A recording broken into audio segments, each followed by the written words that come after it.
Go.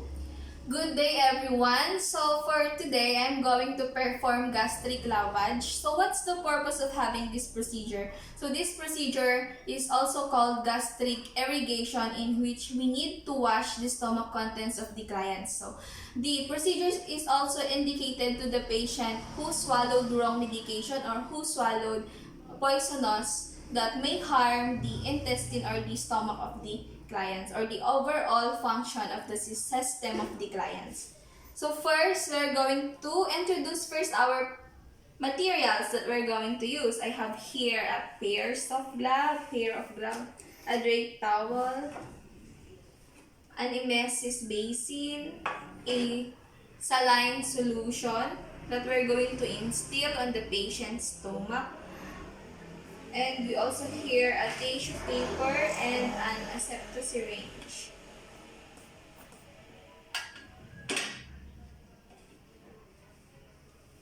After that, we're going to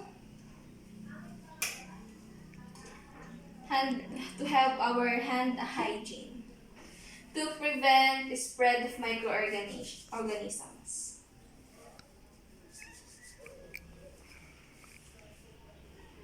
Then, before we're going to do the procedure, or before the procedure, we need to auscultate or identify the placement of the tube on the clients.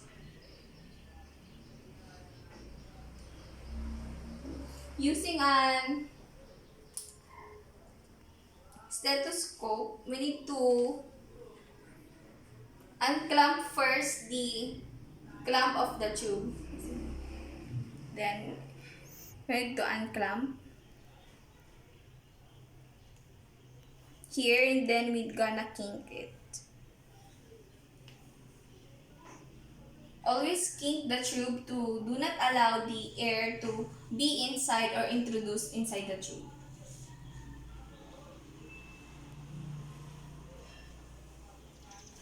We need to place the stethoscope or the bell, either the bell and the diaphragm, on the epigastric or in the left part of the abdomen of the client. To know the gurgling sound or the whoosing sound, then we need to unkink the tube.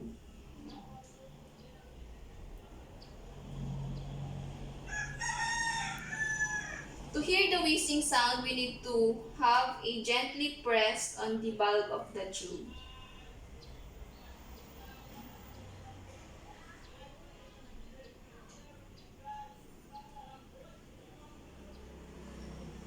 Then remove the tube on the free end remove the asepto syringe on the free end of the tube.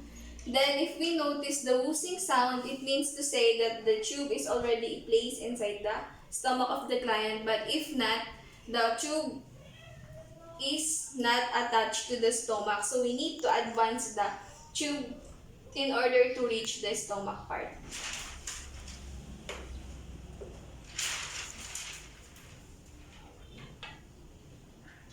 Then we're now going to place a towel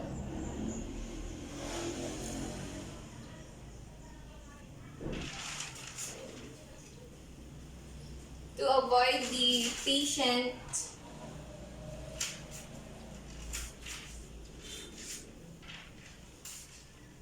linens to be soiled or messy.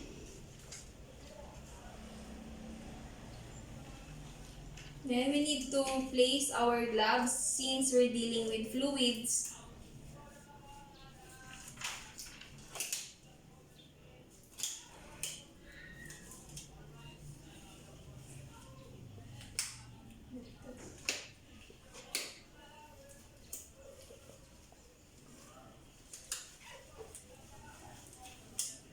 A pair of clean gloves will do.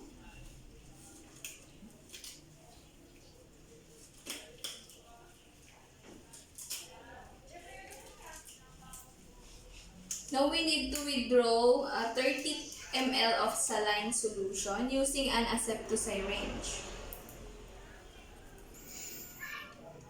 The asepto syringe is calibrated. We also need to take note the label of the saline solution to be instilled on the client's tube.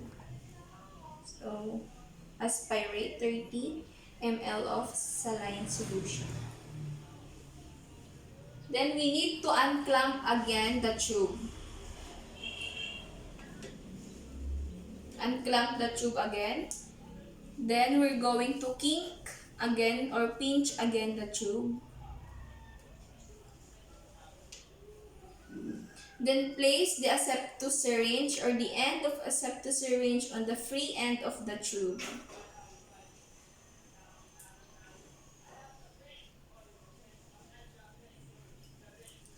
Then after that, we need to unkink or release the tube so that we can allow the solution to be instilled. Then apply a little pressure on the bulb of the aseptus syringe slowly and evenly.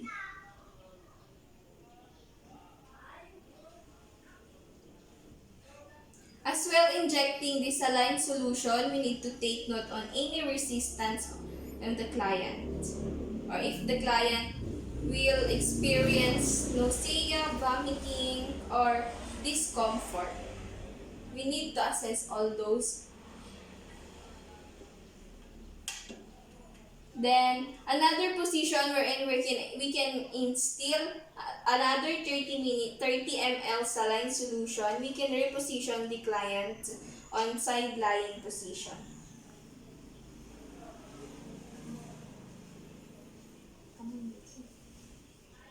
Side lying position.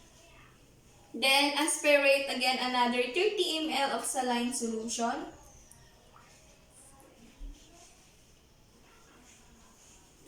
Put the aseptus syringe on the free end, then unkink again the tube, then inject slowly and evenly the 30 ml saline solution.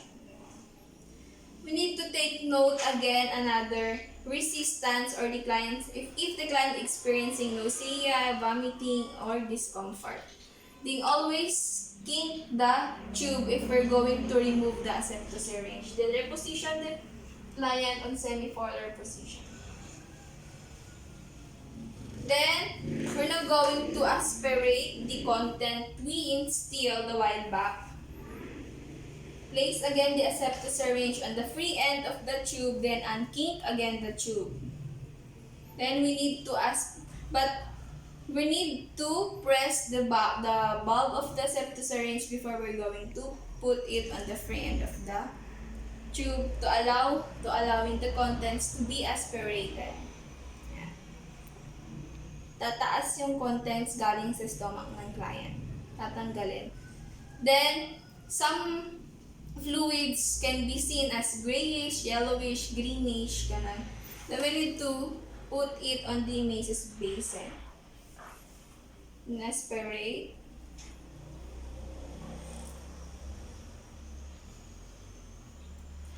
So we need to take note the volume that we instilled and the volume that we can aspirate. We need to document those situations or those scenarios. Also, the color of the fluid, the texture of the fluid that we aspirated from the stomach of the clients. Then, always kink the tube of the client if we need to remove the aseptus syringe and put the clamp of the tube. In some hospital, they're using tape to kink or to clamp the tube. Then they can attach it to the client's clothes or uniform. So we're done doing the procedures. For having that, we need to do our aftercare and position the client into supine or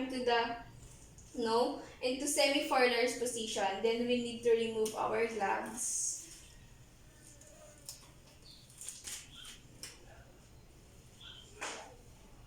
Then we need to do aftercare. We need to fix those materials we use for having or administering the procedure.